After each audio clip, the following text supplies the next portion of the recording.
sông kia mấy khúc, biết mấy kia mấy tầng, đố ai mà quét sạch lá rừng để em khuyên gió, gió đừng rung cây. Đố tầm ăn mấy ruộng dâu, đủ tơ mà xe áo lúa màu ngày xưa. Đố trời mà đổ mấy cơn mưa để cho mà nước mắt ngập bờ đại dương. Đố trăng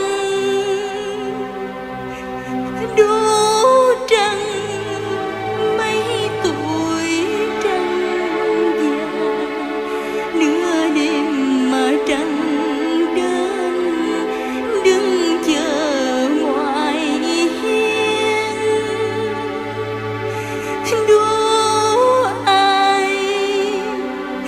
Đố ai lấy được tim em để em ca hát cho đời nên thơ.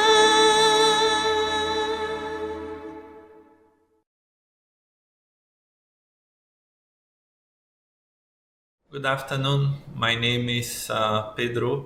I'm the CEO of LJ Group. And today I'm going to be speaking about how to design places that embrace your communities and the environment that you live in. Before starting a presentation, I would just like to say special thanks for the Lee Foundation and also to all the organizers of this event, together with the other participants, Kareena that is here, Stephen and teacher Han as well from Ho Chi Minh University. Before going to the point and to the topic, I would like to share with you perhaps some simple definitions. I looked to what I thought that was more basic to us to have an understanding of what we are speaking. So community is a group of people living in the same place or having a particular characteristic in common. So your community, it means that you need to have something that you are doing in common. So you can play a sport and you can have a community. You can drink something and have the community of drinkers. You can have a community of people that are in the same place. So not necessarily is implicit that you are in a place. Means that you can be in a place, but means also that you have something to share. So community, in my opinion, is something intrinsic related to share common things. An environment, the surrounding or conditions in a person or animal or plants live and operate. So environment is what provide the conditions to us to build our community. So what comes first? Probably the environment. You cannot have your community if you don't have the environment to place your community. Or vice versa also, you can have the environment and not have the community, but one is linked to another, one in terms of common things and the other in terms of space. So I would like to speak and to share that a bit about our community and where we are. So 12 years ago I came to Vietnam with a very big misconception with what I would find. I remember coming here with the idea of the war that the fort Saigon, this is a classical picture, very close to where was our office. And I have this conception of war. I didn't have exactly what to find, but when I arrived, I was positively surprised. And we sat our office exactly on this building. So you can see just on the back you have where that iconic picture was placed, and we set our office in a balcony, and we sat right there. And I was surprised how different it was, but how common it was as well, from Brazil to Vietnam. So on your right, you can see the pictures of the carnival in Brazil with traditional dances, songs, and cultural diversions. And you can see on the left side a few festivities that you can see on Tet, like the dragon dances and things. So at the same time, although we were different, I found a lot of common things as well that I was interested to discover. And this was due very much to the environment that we are. It's hot, tropical climate with torrential rains. So although we were totally different in different hemispheres, we have a lot to share. And we set a space also based on that. So this is a little bit where we are, and we tried, inside a space to do something that we could share, that we could make an office that was as diverse as possible, like a few years ago. So this is just to share a little bit who we are and our community. So it's a community of research, a community that is embraced on discovery, is embrace the diversity of living together and sharing things together. That's our target, and by that we end up providing sometimes some good projects as well.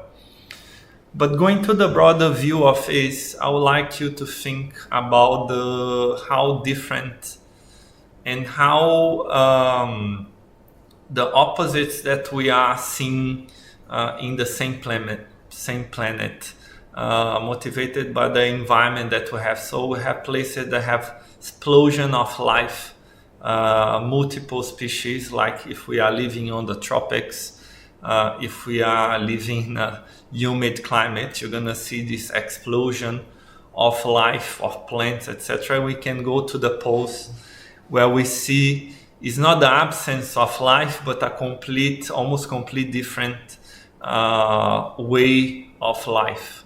We have no trees. The plants, they cannot make the photosynthesis.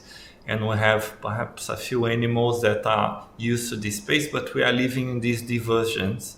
Although we share the same planet, we have the opposite environment sometimes. And I would like to explore how we came from this what we call human-dominated natural landscape. So let's say we have the cities that was spreading around these iconic spaces. So this is a picture of Rio in Brazil, and you can see how this is Maracanã. And we have, like, for example, all the cities spreading around this green space. So we have a density of population that went from took like centuries to get 1 billion. Now we are reaching 8 billion. But in the same country, this is in the Amazonia, you have places where we have a much more sparse population, where the nature dominates the human landscape. So we are a small part of this nature landscape, but you can see how conflictuous and how do this explosion of population we came to face like these two scenarios that are more and more common.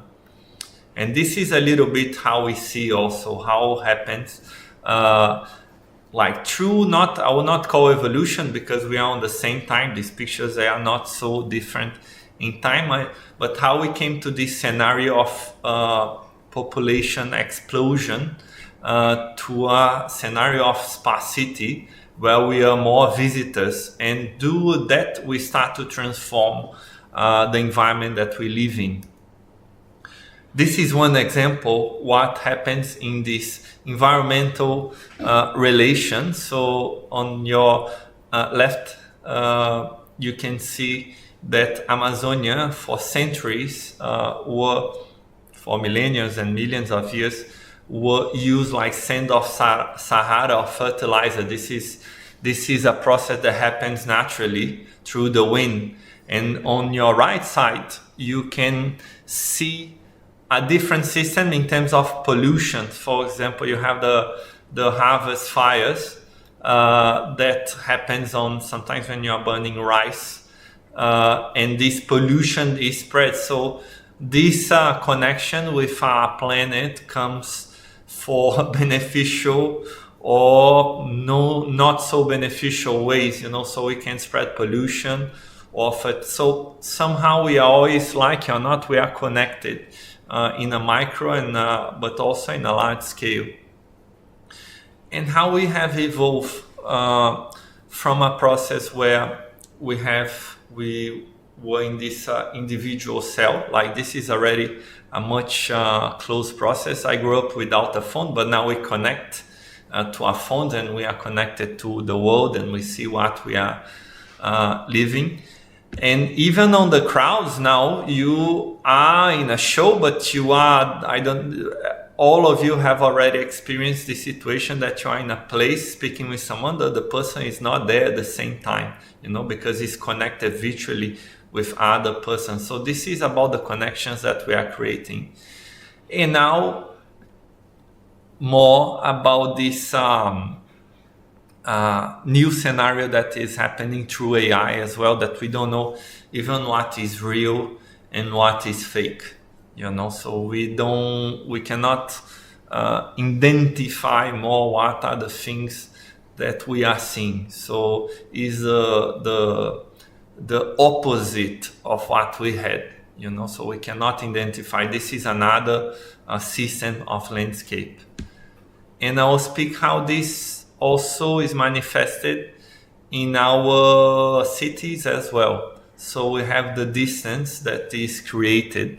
This is not something only from nowadays, before you have castles, but you can see how the lack of communication can happen also in a city. So you have this big community. So this is Aravi, and then you have the residence of a rich billionaire that spread this private, let's say this, I will not call community, but he have pretty much get this whole city and created one for itself. So you have the necessity of being together contrasting with this necessity of being by yourself, and how this is manifested inside and outside. So in India and also in Vietnam, you can see, you go on the streets, you see bustling streets with a lot of interaction and a lot of exchange, and you go sometimes on these mansions,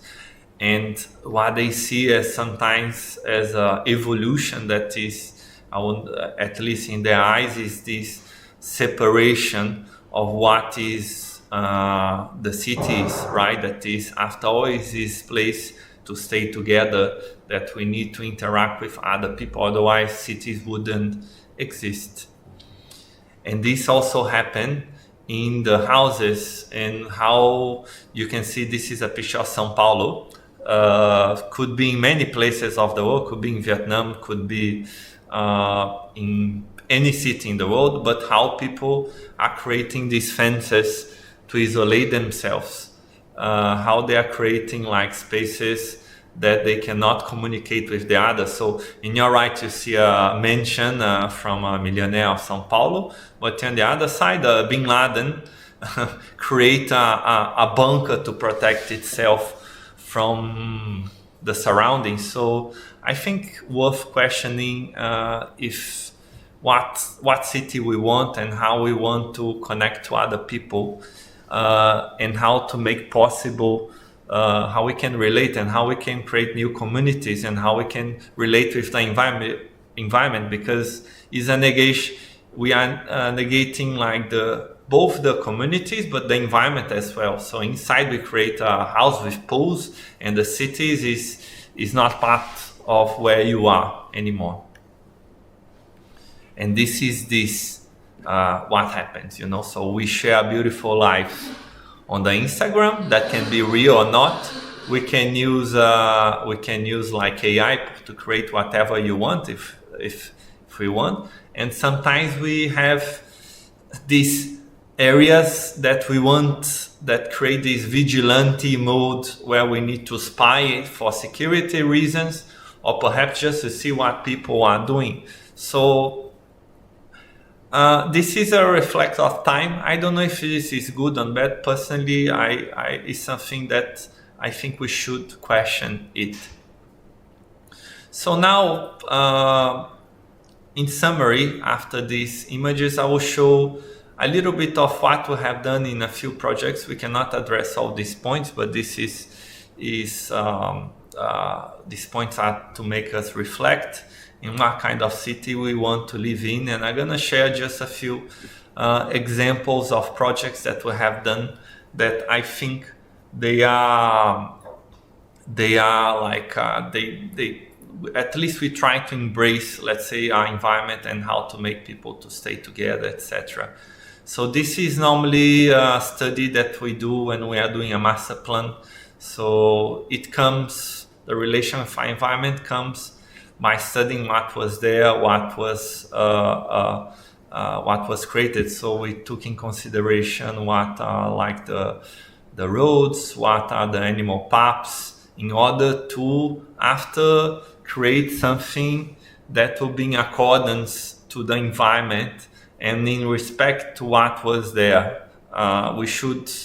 We always try to avoid, let's say, the tabula rasa when we are starting something, and I think is a principle that I think we should do. It is the opposite of like creating these big walls that we have. We're trying to avoid this when we do it. So we should first embrace the environment and the places that we are in order to try to create something new. And I will share also one, this is a small project that we did. It's probably the smallest project that we have done so far in our office. That was a small public space. So we were here for years and we couldn't accomplish our dream to do a public space for several reasons, because we didn't have initiative from the government. We couldn't find a space.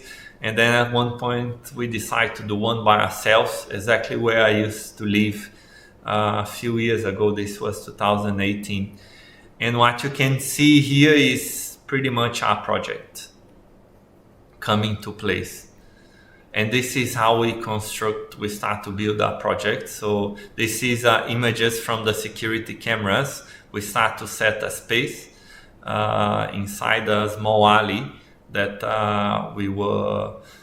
we knew, and we start to use some traditional elements from Vietnam. So the first thing we did was to mark the space. So in Vietnam they have explosion of cars happening, and the first thing that we thought that we should do is, in a simple way, was like to mark the space. So we mark a little line on the floor, and we got some elements that I think are very characteristic for everyone who is visiting Vietnam, that are the hammocks.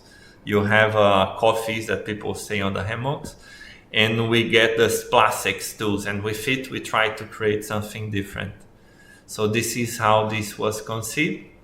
So it was conceived to create like a space where people could share and create things, and was a demonstration of, let's say, setting up a space that is coming from the private, that was like 3 parking lots, to become something completely public. So we put these hammocks and we start to create these sculptures made out of chairs, and we leave the area to people to interact, to do things. And during the day, this space start to transform into a big party.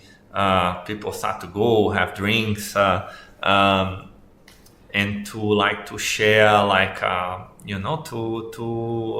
was a space for staying together.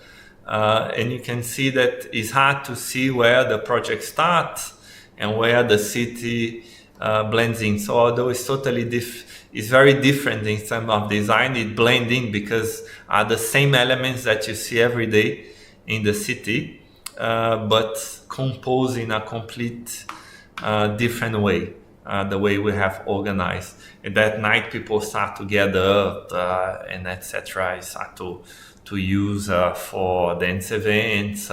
People start to play. So this was exactly an area that was like 3 parking lots in a densely populated area that had nothing. And then in one day, we were able to create something that, although was temporary, completely changed the relations that were there. For a place that didn't have any kind of connection, people didn't have where to gather, to a place that of interaction and sharing, a place that people could stay to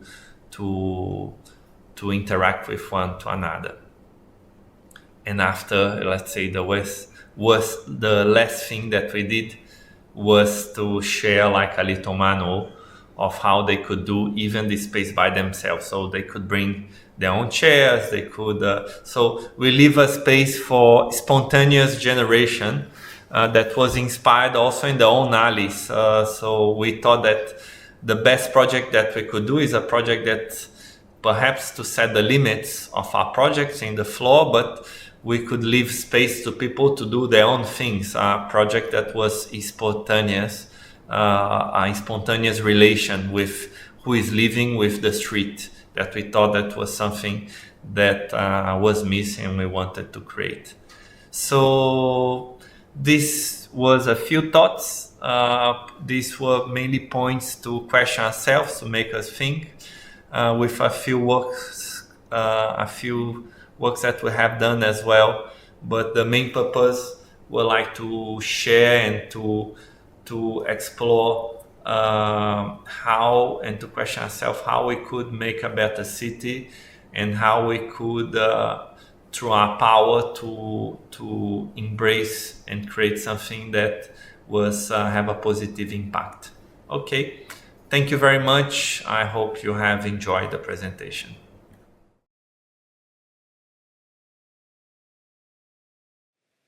Hi everyone, I'm Kareena Kochery from URBZ. I'm very pleased to be here today and really grateful to everyone who made this event possible. So URBZ is an action and research collective specialized in participatory urban planning and design. We have expertise in anthropology, economics, urban planning, landscape architecture, and architecture. URBZ was born in 2008 in the neighborhood of Dharavi in Mumbai. And this is a picture taken outside our very first office. As place-based practitioners, we at URBZ have been trying to reimagine our roles by beginning to recognize, celebrate, and engage with communities through our practice. I'm going to use the next 15 minutes to talk about how communities actively shape and produce the environments that they live and work in. So for centuries, communities around the world have engaged in this very human activity of making, may it be arts, crafts, homes, and the larger natural and built environment, using resources at hand. So it was in Dharavi that we saw this in action and developed confidence in the ability of people to collectively produce their own habitats, even in the most difficult conditions. It is here we formulated our motto, user-generated cities. We also slowly built an approach to facilitate community participation, which is an existing aspect of Indian cities that could inspire a new generation of urban planners and city officials. We work with communities and the local economy by working with local building contractors on various housing projects, and also working with local artisans. So we are convinced that change happens incrementally and want to be part of this process by embedding ourselves in the locality. This is Dharavi's main road, with our current office in the red and yellow building in the background. So you may be curious to know more about Dharavi, a neighborhood infamously known as Asia's largest slum, a setting for films like Slumdog Millionaire, and a contested territory. This is a map of Mumbai city with the neighborhood of Dharavi in red. Dharavi is just about 2.5 square kilometers in size and supports almost 1 million inhabitants. It is not only a residential neighborhood, but has optimized every space to function as a site of production. It has a thriving economy with a turnover that is estimated to be about 500 million to 1 billion US dollars per year. Dharavi is home to leather, pottery, plastic recycling industries, glass and metal fabrication works, making of farsans, papads and other snacks, manufacturing of garments, amongst the many diverse industries that are set up here. The picture shows a few glimpses of life in Dharavi, from the bustling main market street to the interior lanes, and the insides of live workspaces. What you will notice is that Dharavi is a low-rise, high-density, mixed-use neighborhood. We try to avoid labels like slum and informal and call Dharavi a homegrown neighborhood built by people to fulfill their needs and aspirations. So what urban forms and typologies support the functioning of homegrown neighborhoods? So the tool house is a term we coined to describe the live-work housing format that dominates Dharavi. It is an urban typology that seamlessly merges spaces of domesticity and economic productivity. Even large, innovative multinational corporations have had humble beginnings in people's homes and garages. But most urban building zoning laws that neatly separate residential and commercial activities do not support this live-work format. This is a typical tool house in Dharavi, where leather goods are made. The workers are provided accommodation in the same house. And these are tool houses that line the main streets, with shops on the ground floor and houses on top. We are engaging with this typology through a project that we initiated called the Homegrown Street. We systematically first documented the various forms of this typology on a street in Dharavi called Sangam Gali. We spoke to residents about their current situation, their future needs, and created design briefs for each of these houses. This is a plan of Sangam Gali lined with tool houses. We're now working with local contractors to redesign each of the houses based on the residents' projected future needs and aspirations. Here's an example of a new design by a local contractor for one of the houses on the street. We then work with local artisans to make models of the proposed designs. The models help to recognize and celebrate the tool house. They are means to trigger discussions amongst residents, civic officials, and the planning fraternity about this live-work typology. The zoning and building regulations hardly support this live-work format, and it is not currently in the lexicon of urban planners, making the future of these collectively produced habitats uncertain. So how did such a productive network of communities and economies come about? Did Dharavi just spring up out of nowhere? To answer these questions, we need to rewind a bit and understand more about its origins that are deeply tied to the Koli community of Mumbai. Kolis are the indigenous fishing community of Mumbai that inhabited the coastal estuarine landscape where the Petit river merges with the Arabian Sea. On the left is a cluster of islands from the 17th century dotted with numerous Koliwadas, which are the fishing villages of the Koli community. And on the right, you see how land was reclaimed to convert the islands into present-day Mumbai, a process that laid the foundation for one of the most vibrant and productive cities of the world, but also cut off the Koliwadas from the sea, leading to loss of livelihood and displacement. This is present-day Dharavi Koliwada, whose residents we have worked with since 2008. In the picture, you see the low-rise, high-density neighborhood of Koliwada on banks of the Petit river. In the background are the typical high-rises of Mumbai city. The map shows Dharavi Koliwada and the Petit river, whose waters provide sustenance and livelihood to the fishing community. Over time, the Koliwadas became urbanized villages around which the city grew. The once marshy lands around Koliwada were settled by waves of migrant artisanal communities, including leather workers from Tamil Nadu and potters from Gujarat. This set the precedent for the growth of Dharavi. Some coolies continue their fishing activities, and here is our friend Maxine Kohli in his man-made pond within the Meghal River. These ponds are cleaned and dredged regularly and are used to farm fish. The coolies actively engage with the landscape and are directly dealing with the impacts of urbanization and climate change. The Kolivadas also maintain a village-like fabric in the busy city. Now, Dharavi Kolivada, like the other Kolivadas, fought to remove the slum label which had been conveniently slapped on their ancestral pre-colonial habitats. This has exempted them from the much talked about Dharavi redevelopment project which seems to be underway.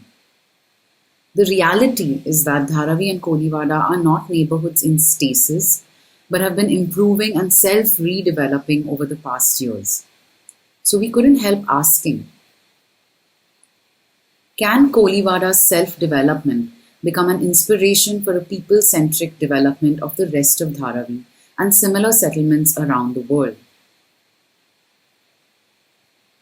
The pictures from a workshop we conducted back in 2008 with the residents of Dharavi Kolivada, where we discovered the willingness amongst the Koli community to explore all types of alternative ideas for development, which is important to probe the question of form, typology, and diversity of habitats.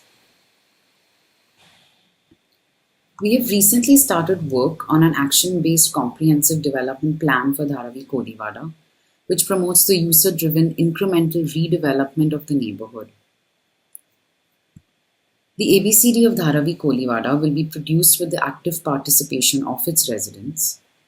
Through a series of urban in situ interventions, we aim to engage the community of Kolivada in the production of a comprehensive plan for the improvement of their neighborhood.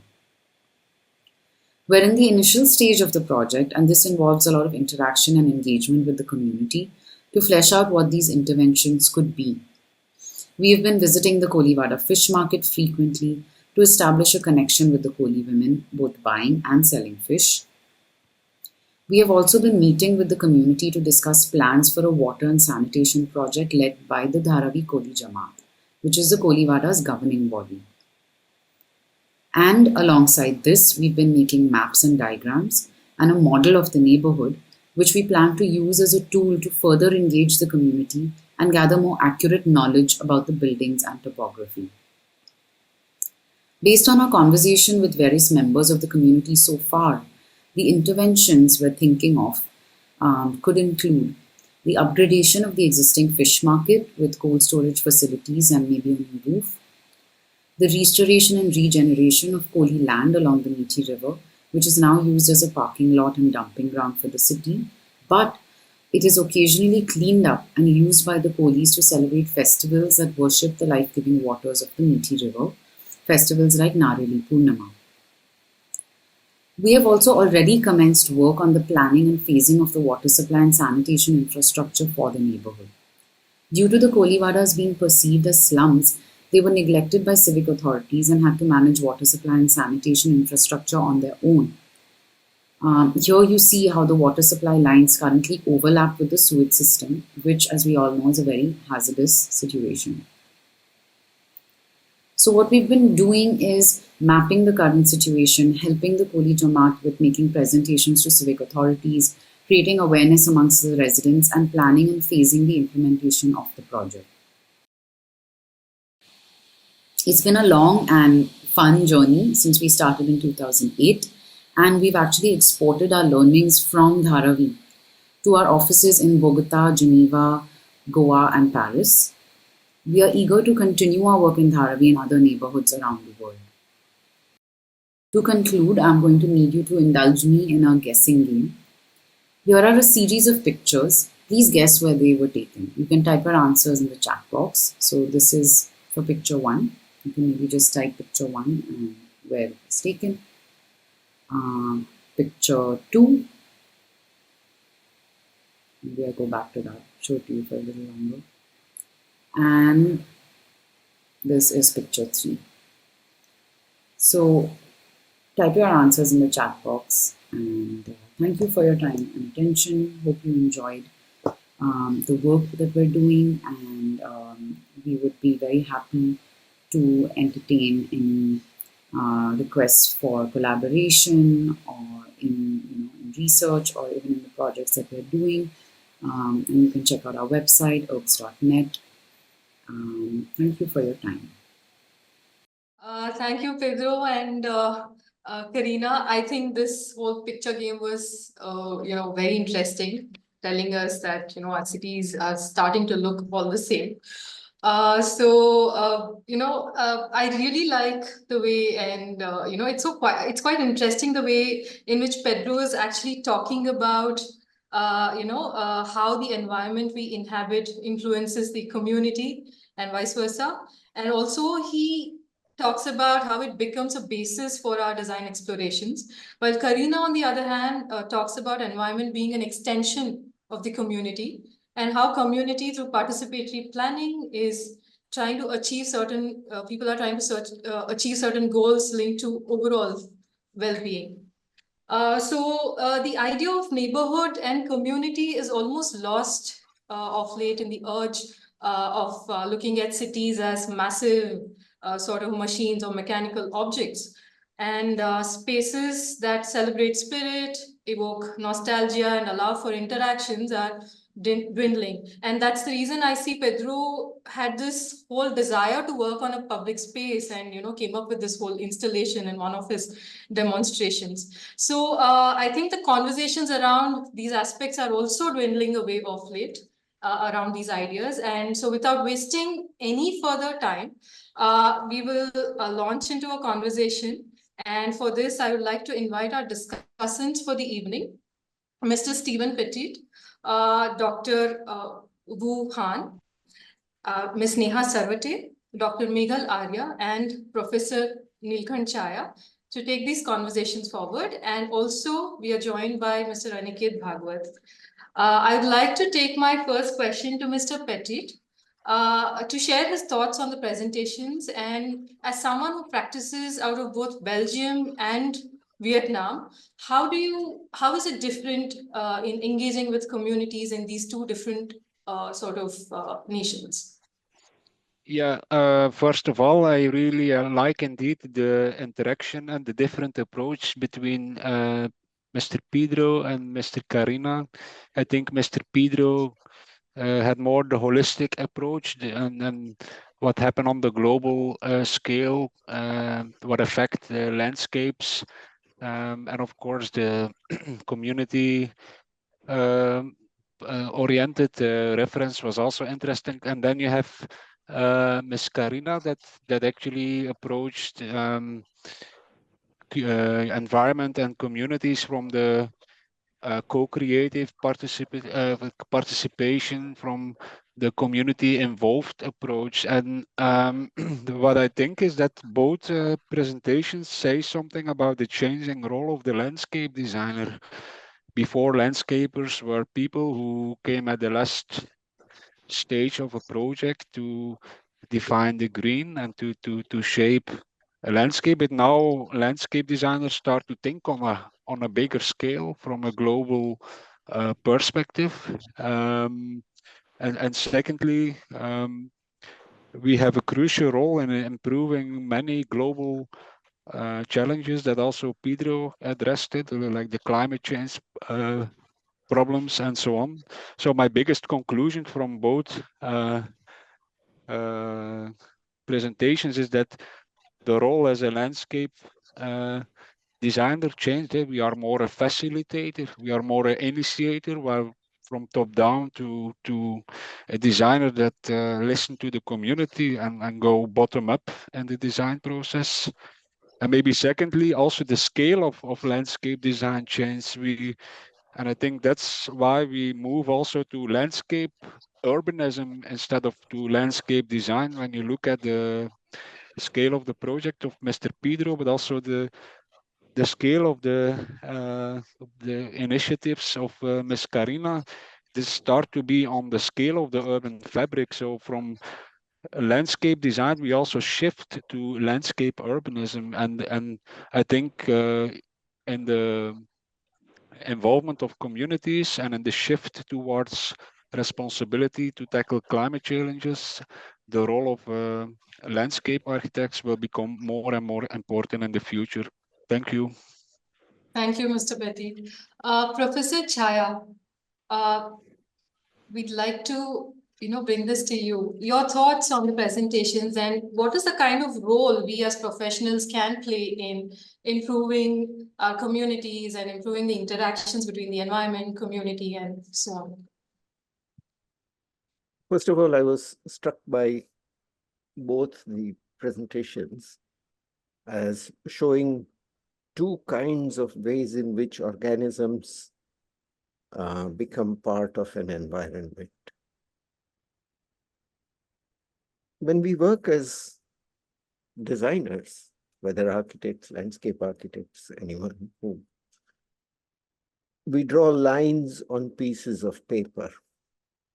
And both these presentations, but especially Kareena's presentation, refuse the line. Because a line is a way of saying, this is different from that. And I think Pedro also, when he said a community and an environment are indivisible. So maybe there is something that we can learn from organisms. Why do we design?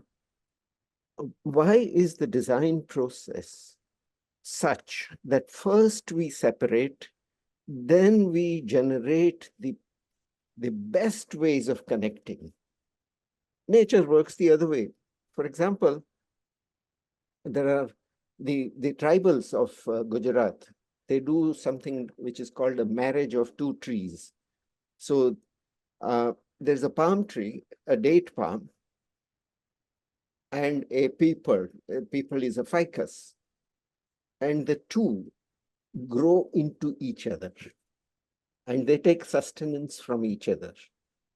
And so many such synergies are there in the manner in which, if we think about Kolivada, Pedro showed what are the problems of boundary making. All his early slides of the concepts showed the line between this and that, the very rich man's house, the poor man's house, and so on.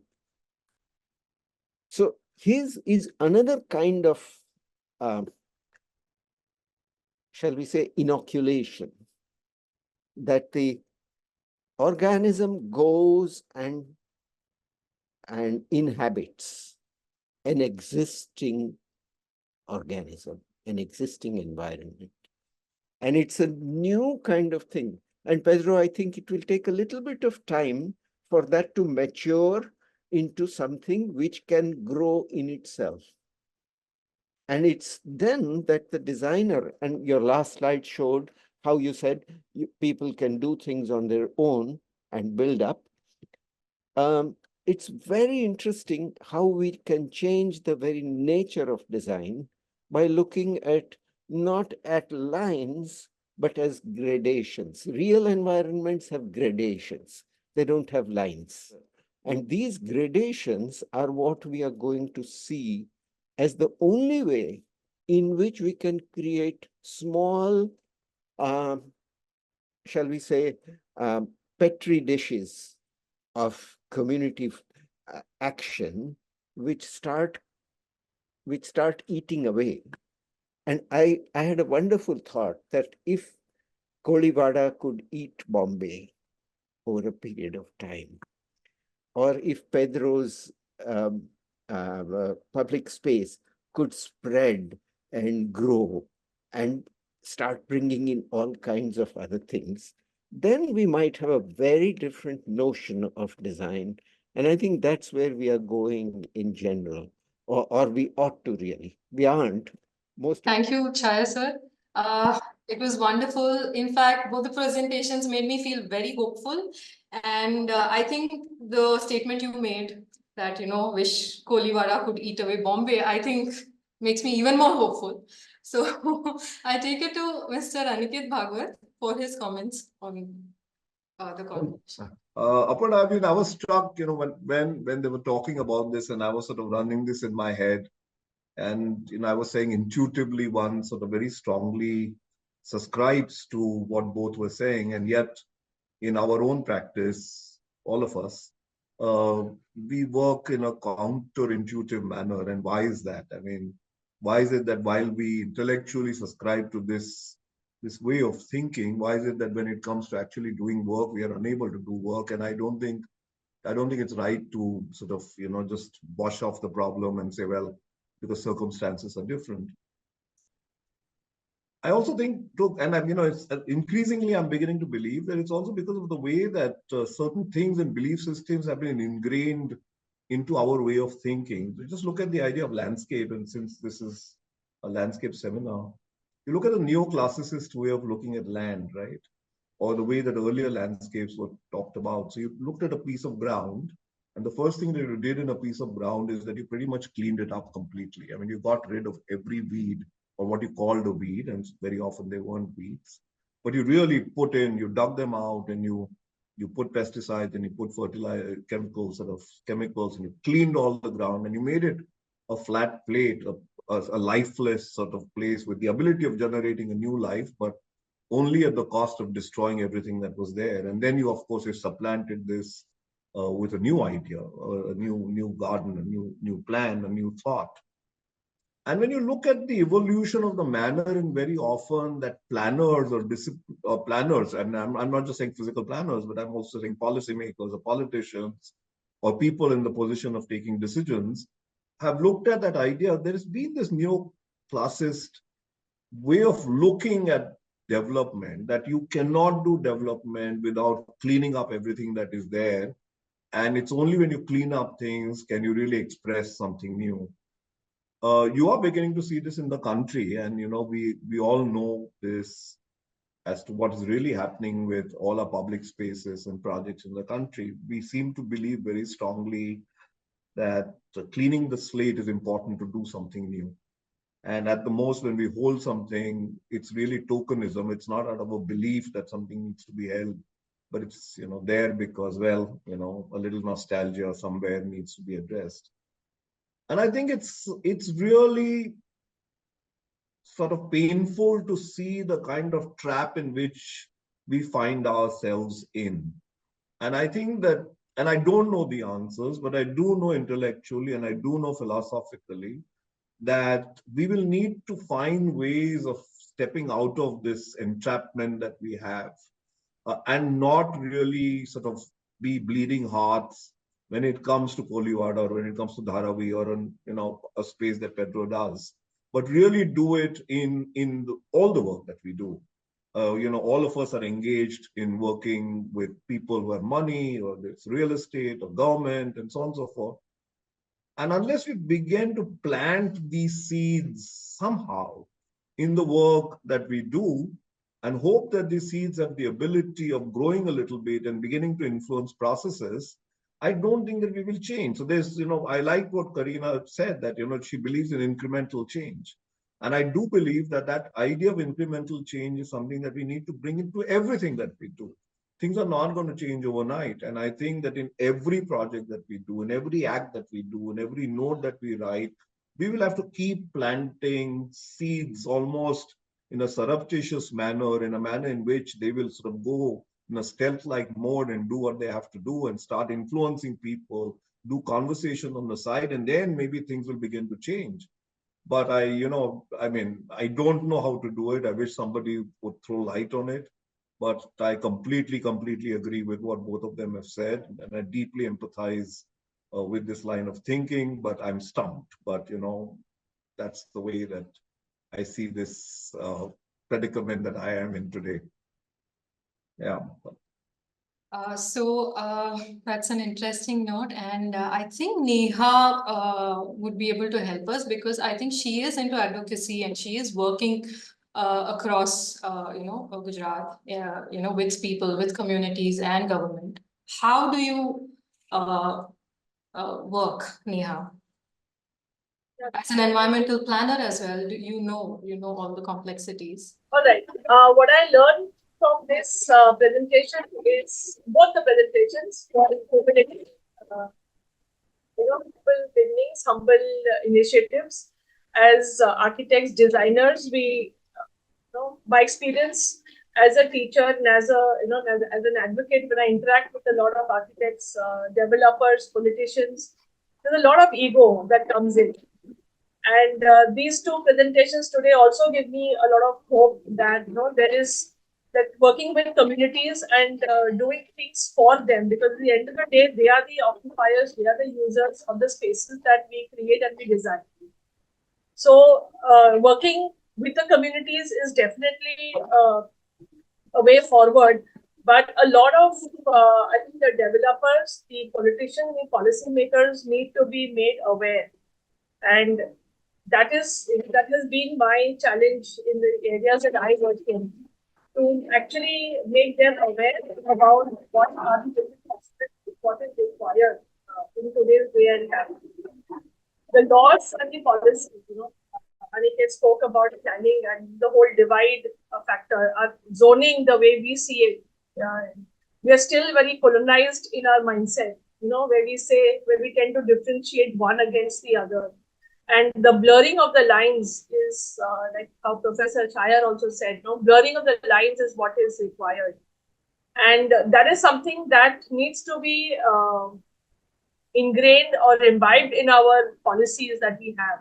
The zoning that we have today does not accommodate or provide for this kind of initiative, but this is what kind of required on ground. So whatever happens on ground is very different than what happens on paper. And or what is perceived to be on paper, whether it is a development plan or we see the local area plans. It is planned with a whole different mindset, and those lines are drawn with a whole different user group in mind, which is very devoid of the ground realities. A lot of plans are done without analyzing the real life situations, and I think that needs to be brought in. And it needs to start with the education system in architecture, in planning, in design schools. Yes. If that humility is taught, then, like Professor Chayar says, the Petit dish will expand. Yes, true. I agree on that, but I do have this feeling the manner in which planning as against architecture look at spaces or approaches are very different, because planners look at top down mostly, and landscape architects sort of look at it the other way around. No, but can I sort of interrupt this, because I heard Neha and I'd like to sort of jump in, and I don't think it is that simple, and I don't think one can get into this sort of a mode of sort of rebuking somebody for being egoistic or being short-sighted. I mean, I don't think it's that simple. I think there are many realities, and I think that the ability to make sure that out of all of that emerges something that addresses all the constituencies is something. I mean, we keep talking about participatory design processes. We keep talking about people and getting people and managing to do this at the larger scale. So yes, I mean, we know that in theory, but it doesn't happen. And I don't think it is as easy as saying that, they're short-sighted or they have different priorities. Of course, they have different priorities. Everybody has different priorities. But the question is, how does one create methods in a manner in which the humane and the sensible act happens every time? And I think that is the real discussion. But yeah, sorry to interrupt. Yes. So Chayar is a hand up. Yeah. I couldn't resist. I think Aniket is absolutely right. We can't do this kind of dividing. But I was just thinking, apropos what Aniket earlier said, of how difficult it is to do some of the things that we talk about. I wonder if we could take a little more fascinated interest in the sort of, what do you call them? I've forgotten. A plant which goes and eats off another plant. What is it called? Parasite. Huh? Sorry? Parasitic. Yes. Yeah, parasite. Now, if we think of those in power, and architects are the tools, or planners, architects, all of us, are tools of power. And then there are parasites which come and use those spaces in ways which are not what we had thought about. Then I think we should feel very happy. Yeah. And we should encourage a lot of parasite activity all over society, and so that there is a continual questioning of what is going top down and what's going bottom up. And even I think in Kolibada, what they're doing is a kind of top down parasitic all of those are playing out, and that dialogue is what is fascinating, I think, and in Pedro's work too. Yes, sorry. So I would like Dr. Han to add to the conversation. She's here. Dr. Han? Okay, it's very nice, listen to all the discussions to talk about, both presentation and also their ideas about and then your interest as well. So I see the similarity of the two cities, Mumbai and Ho Chi Minh cities, and how young professionals and look at the city in a very beautiful eyes. The community engagement and also, slum, the poor people, and working with the public space like the Pedro in the very popular alleys that you may see in Saigon, Ho Chi Minh cities. To talk a little bit more about Ho Chi Minh cities, we are in the very rapid transformation, and lots of hanging plans which are not yet been, carried out, or and that's why public space is purely are in the papers. We plan to have a park, but in 20 years we haven't seen any park. Because it's covered up by vacant land and slum, because people haven't been compensated, to move their house to build the park because of that. So we somehow lack of public space for social interactions. What Pedro done, to take advantage of smaller scale space within and to with a very low cost, to somehow provide something for the people, local people, and attract also tourists and visitors. Although it's maintained or stay for a very short time, but it's had a great impact. And I hope that the applications of this idea could be more like the other professors say, and the replication, but not replication, but the maybe different applications of this model. And about the Karena's, working with communities. So I see urban design in the 1960s, 1780s in your project. I remember when I was in the UK working with my professors, doing similar projects for Hackney in the south of London. Hackney is the Pakistanis and Indian migrant slums, I would say so.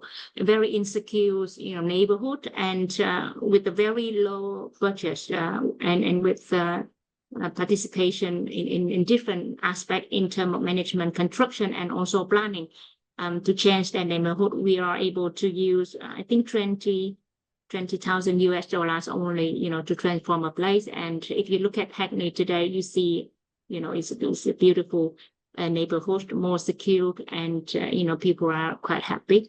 And come back to how I compare your project in Hackney. The approach may be similar, but the application is so different. I see some failure in our contact in Saigon, Ho Chi Minh cities. After we do some upgrading like that, after 5 years, everything come back to the beginning, and the government start look at it at the ISO, and they had a new plan upon the site. So be careful once we think that we would be successful, always with that ways of thinking, involving communities and self-build and self-plans and self-construct. Whatever self could not be, like you say, very complicated and may not be successful. So we witnessed several in Saigon, Ho Chi Minh cities. I think without wasting any time, I'd like to go to Dr. Meghal Arya. Your comments, ma'am. Thank you, Aparna. A lot has been said. I think there's a way. I must thank both Pedro and Kareena for making presentations that are demonstrative but also thought-provoking. And it compelled all the panelists to come forward with some form of articulation of the contestations and the difficulties in actualizing what these two people have presented. And I think for the value of their work lies in that. A lot of things have been said about the different actors, players, processes. What for me these two presentations did was to kind of provoke a degree of introspection. I've been thinking about what has been said, and particularly when Pedro showed the kind of two spectrums of our society, I started thinking about whether we've, as a whole, or maybe even just for myself, become somewhat schizophrenic in how we approach life and how we approach our work and how we approach what we're doing at the moment at which we're doing it. There was a moment when schizophrenic or being schizophrenic was not considered something that society accepted easily. And it seems that we seem to accept this very easily now. And to me, that is where the question is. That is that really about the dichotomies? Is that really about the kind of complete oppositions? Or is it really about trying to navigate through those oppositions? So I'm just not really trying to analyze the presentations, but I'm trying to understand where we're going to come from in ways to go forward. Thank you. Thank you, ma'am. I'd like to take that to Pedro and Kareena. So thanks for the comments. It's all very interesting, and I was seeing actually by chance I saw that me and Kareena, we were speaking about similar topics. I haven't seen a division on the presentation. Just happens that she was addressing in a project Meta and how the attitudes that was done. And I was speaking about how I see the world and how I see the things that and when I put the slides, doesn't mean that I was putting as a division, but means how we are connected if we want or not. For example, I'm from Rio de Janeiro, that is a city that is beautiful, but you cannot walk a street at night because it's dangerous. So the consequence of this is the compounds that were generated. But these compounds that are generated end up increasing the violence and so on. The same as pollution, for example, when speaking about fire holes, etc., means that we are connected somehow. And then we're gonna see, we're gonna need to seek, I think, one of the points was how we move from there. I was seeing that was one of the answers were already on the works of Kareena and how she was addressing these points. So I think in general, I think that's the projects that we do and the opportunities that we have to work are somehow a consequence of the place that we are in our societies, how we see. So sometimes I tell the staff here that we have so many ambitions on doing that much as all of us, and I say, well, we are part of of society. So we need to meet our ambitions with the actual plans and how, and we're gonna need to convince people to make this move forward somehow. So what I see and what I saw here is about that. It's like how we can bind things together and how we can how a project become a part of ourselves and how we can transform the society and so on, etc. So just some thoughts about that. Yeah. What's very interesting, what I noticed in your presentation is that though your portfolio contains, you work on large scale public parks and, you do have commissions at civic scale, larger parks. So where did this whole thing of activating the small space come from? Where did this desire of creating this installation come from? Like, yes, I understand you are saying that perhaps you spent some time in Vietnam and then perhaps, it grew on you and then you thought, I want to do this. But what pushed you to do something like that? Where did that thought come from? So first to see if I recap about what I was speaking about seasonal landscape. So what I was saying is that I was showing an example, for example, of the Harvard fires and like how the desert of Sahara fertilize like the Amazonia, for example. So I'm saying that first that things are connected somehow, so one thing we cannot, although our impact sometimes is small or local, things are in a much wider range of actions from multiple people. That's probably was that. So I showed this very small project because ambitions are great and they are into changing society, etc. But the practical matter is that actions sometimes are very small as well. What we can do is way below what ambition allows. So we work in several projects. This particular project was a project that we have no client. We stopped and we were able to do pretty much what we wanted, was financed by us. We did so, and that's why I share this specific project. I don't have. We wish that we could have a wider range. We have other projects, and we are doing parks, for example.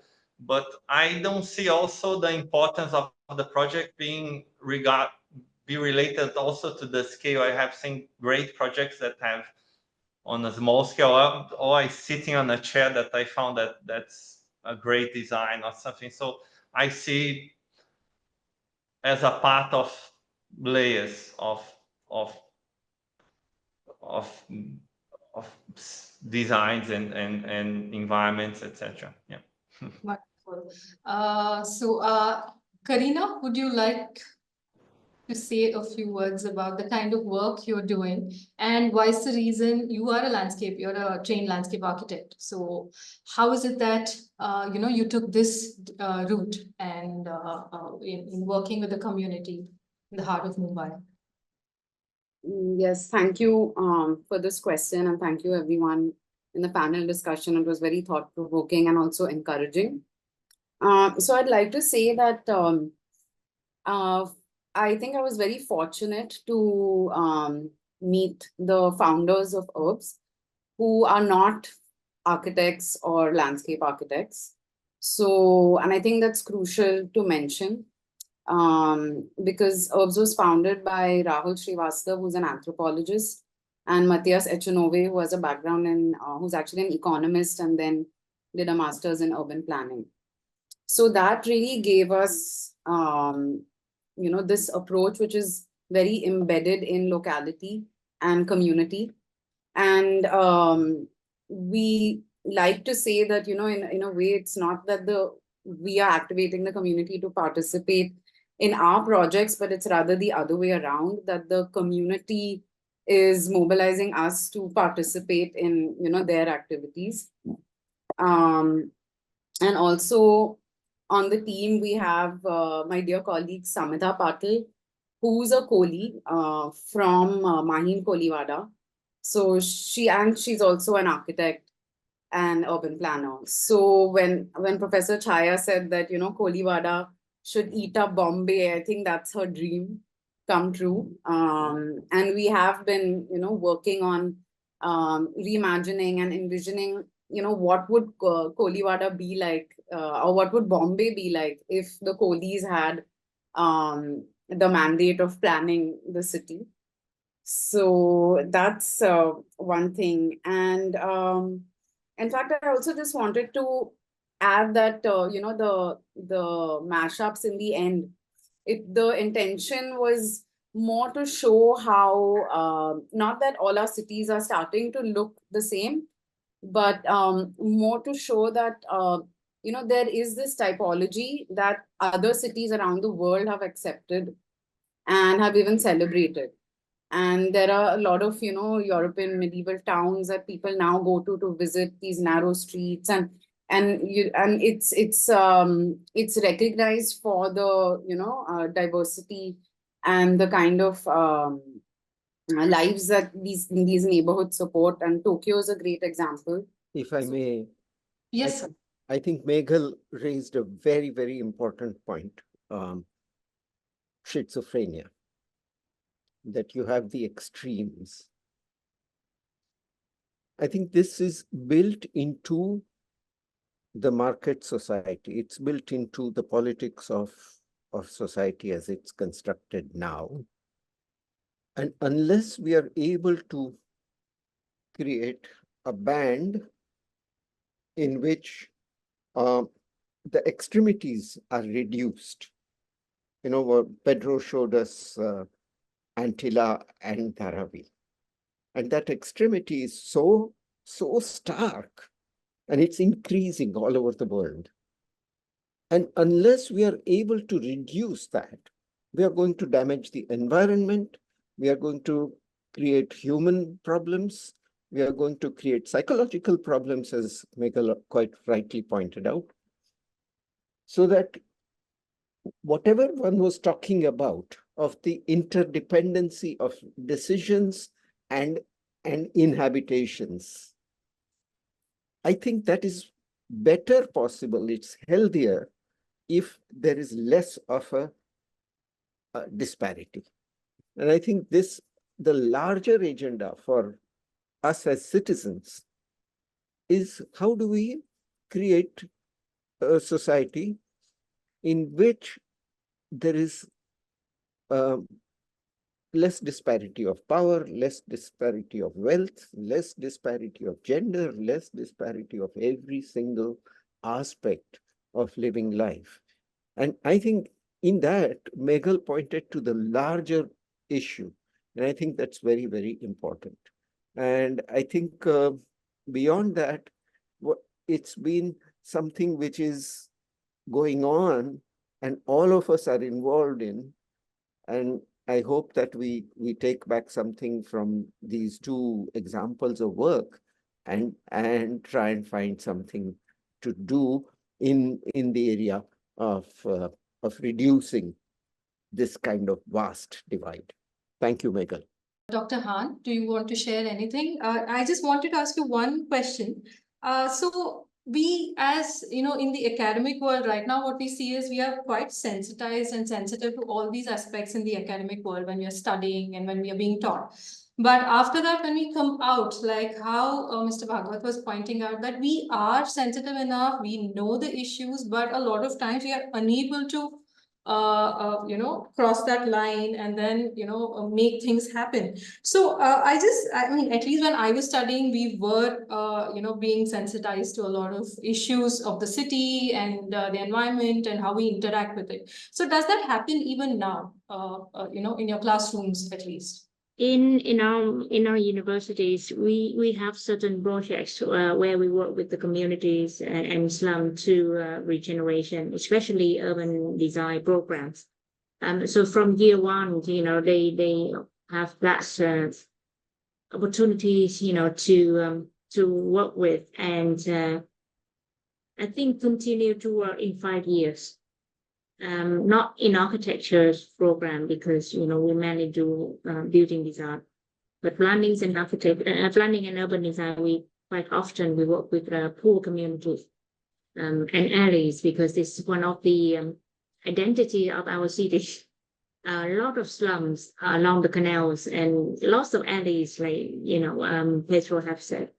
So it's really the very two common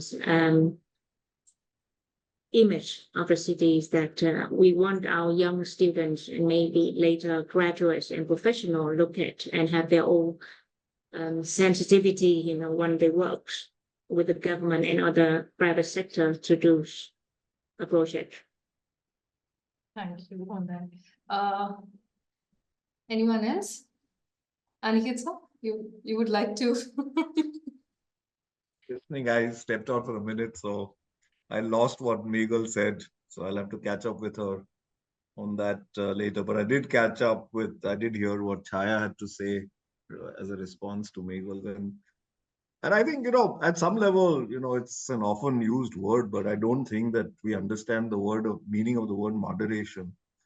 So when you talk, for example, when what Neha was saying, but when you talk to the real estate people, and they're sort of building these towers and so on and so forth, and you ask them to stop back and say, do you want to rethink about the kind of communities that you're making?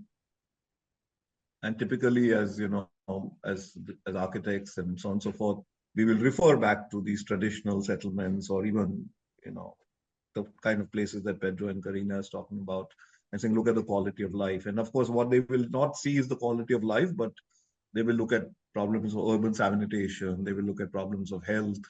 They will look at in their head ideas of privacy, and they will pronounce very boldly that in fact these are the very people that you are sort of, or very very sort of communities that you are lauding are the people who want to escape from these communities, and this is where they want to move. They want to move to these high-rise towers and so on and so forth because they're looking for a better life. The idea of better life, I think, is something that gets tossed around so much nowadays.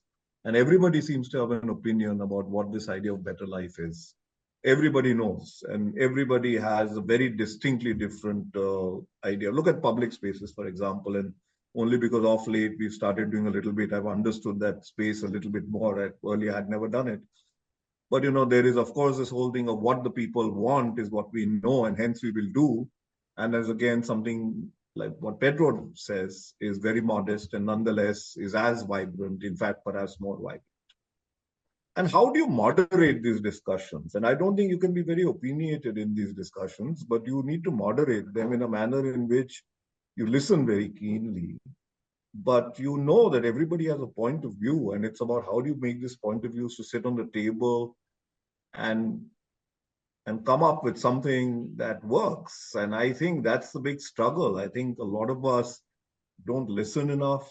We are not willing to moderate enough. We are not willing to say that we don't know. And I think, we are in that space. And what I think is exciting, of course, at least in the context of India, is that all these alternative spaces are very much alive. And because India is just building so much and doing so much, it's possible to demonstrate what these alternate ways of doing and alternate ways of thinking can actually produce. And I think the more that we engage with it, the more that we do it with a sense of empathy, a sense of humility, not in a very dumb way, but in a very knowledgeable way. But I think that's the future. I mean, how do you moderate things? And, how do you listen? How do you participate? How do you listen to voices? How do you allow many voices? When Chaya said it's a guerrilla attack of spaces, he also meant, I'm sure, that, you have to create spaces where loud voices are allowed to be there and to say their piece and not shut the door on it, but be able to converse with these loud voices. And I think, that's a space that we are. And I can only thank the fact that it's a great space right now in the country, because it's a space that right now, depending on your orientation, you are in a place to go out and demonstrate your conviction. So Perhaps it was always there, and perhaps I just found it. But yeah, I mean, that's the way I see it. Thank you. You always make it very hopeful for me and for the rest of us here. Do we have any closing comments from anyone? I think we are hitting 6:20, 6:30. So I think it's time for us to take some closing comments.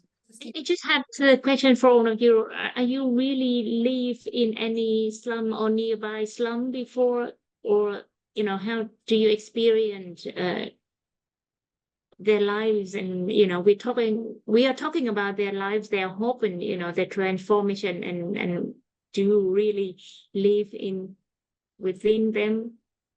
And how do you think that you understand and you really there with them? Kareena? So maybe I can take that. So I think that's a really good question. And for us, one way is to situate us. We are an in situ practice. So our office is in Dharavi, and it's moved from multiple locations within Dharavi.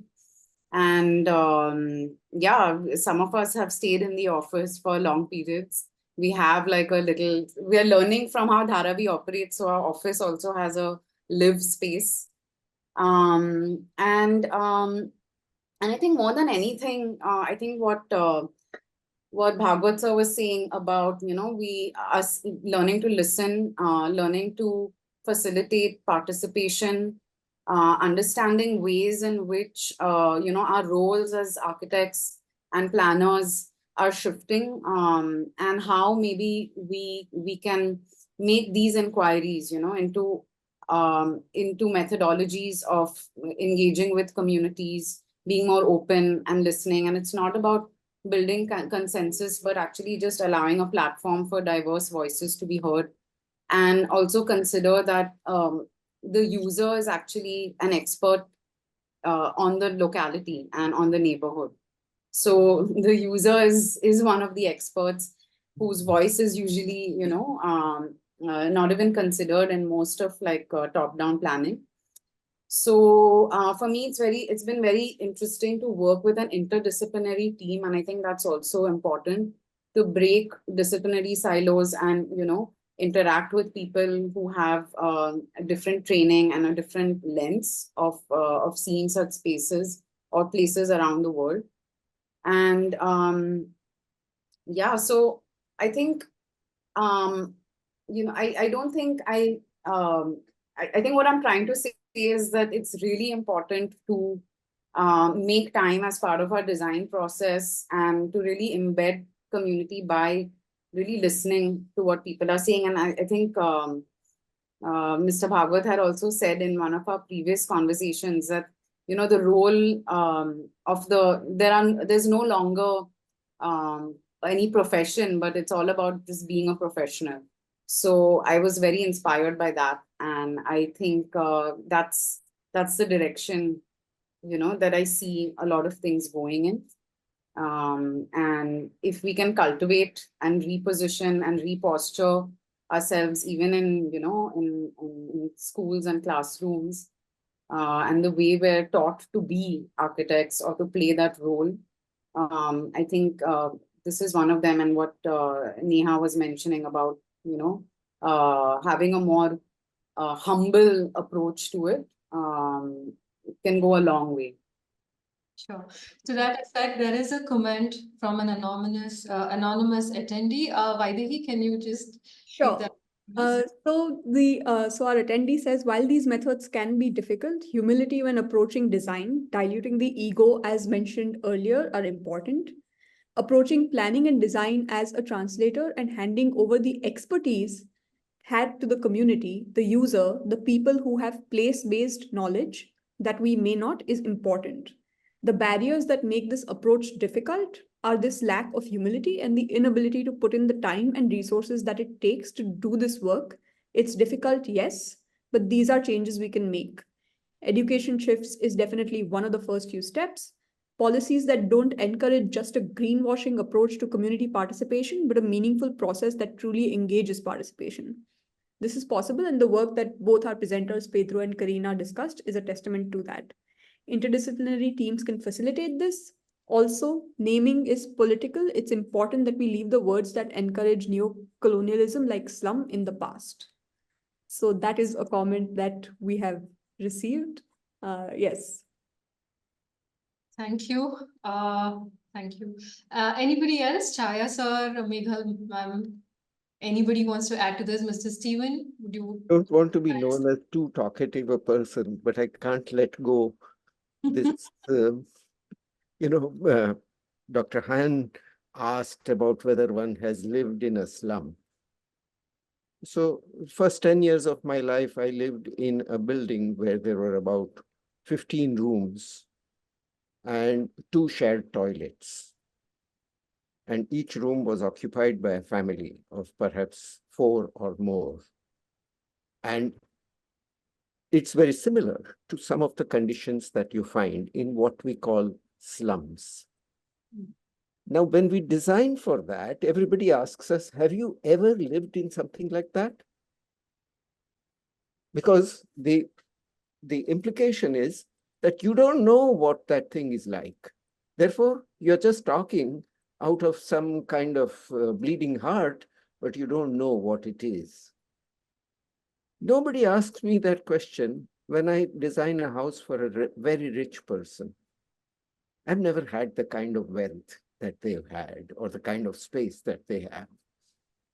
But they accept me as an architect when I'm doing that, but not when I'm doing the other one. And I think this gradation is more important than the lines. It's not a slum. Just because so many of you are using the same toilet, it's not a slum. And there's great human care that we are offering to each other. And I think this is something which many of our new environments are missing. The idea of caring for each other, for taking care of so many other things. Thank you. Thank you. Thank you, sir. I think we've had a wonderful set of conversations today. And a huge thank you to all the discussants today. I think you've enriched this conversation. And thank you, Pedro and Kareena, for your presentations. I think it was wonderful to bring this to the table. I think we have not had conversations around neighborhood, community, and our participation in it. I think we wrap up now, and we look forward. And thank you to the audience. I think we've had wonderful audience today as well. So we wrap up today, and then we hope to see you all the next Saturday at 4:30 p.m. And we will have discussions around blue-green infrastructure with Mr. Anton Siura from Singapore and Indonesia, and Ms. Malvika Naik from Mumbai. Thank you everyone. Thank you for joining. We'll see you next time. Thank you so much. Thank you. Bye. Bye. Bye.